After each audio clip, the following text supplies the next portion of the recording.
میرے پیارے بھائیوں اور بہنوں، اگر آپ حدیث سننا پسند کرتے ہیں تو اپنے اس نیوز چینل کو سبسکرائب کر لیں۔ اسلامی تعلیمات کو پھیلانا بھی صدقہ جاریہ ہے۔ انہوں نے کہا، قسم با خدا، اللہ نے آپ کو ہم پر فضیلت دی ہے اور ہم ہی خطا کار تھے۔ یوسف نے کہا، آج تم پر کوئی انعام نہیں ہوگا، اللہ تمہیں معاف کر دے گا اور وہ سب سے زیادہ رحم کرنے والا ہے۔ یہ میرا کرتا لے جاؤ، پھر اسے میرے والد کے چہرے پر ڈال دو تو بصارت لوٹ آئے گی اور تم اپنے تمام اہل و عیال کو میرے پاس لے آنا۔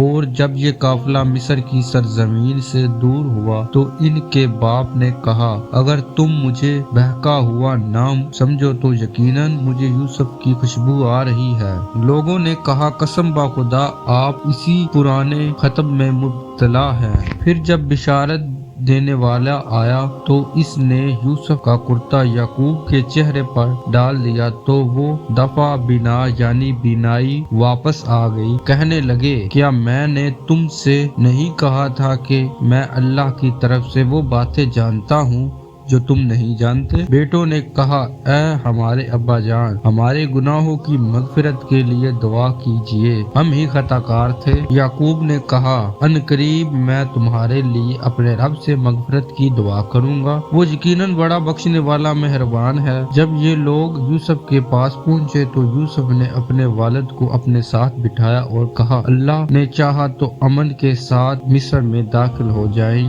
اور یوسف نے اپنے والد کو تخت پر بٹھایا اور وہ سب ان کے آگے سجدے میں گرے اور یوسف نے کہا، اے ابا جان، یہی میرے خواب کی تعمیر ہے جو میں نے پہلے دیکھا تھا۔ بتحقیق میرے رب نے اسے سچ کر دیا اور اس نے سچ مجھ پر احسان کیا جب مجھے زندان سے نکالا، بعد اس کے کہ شیطان نے میرے اور میرے بھائیوں کے درمیان فساد ڈالا، آپ کو صحرا سے یہاں لے آیا۔ یقیناً میرا رب جو چاہتا ہے اسے ترتیب حنفی سے انجام دیتا ہے، یقیناً وہی بڑا دانا حکمت والا ہے۔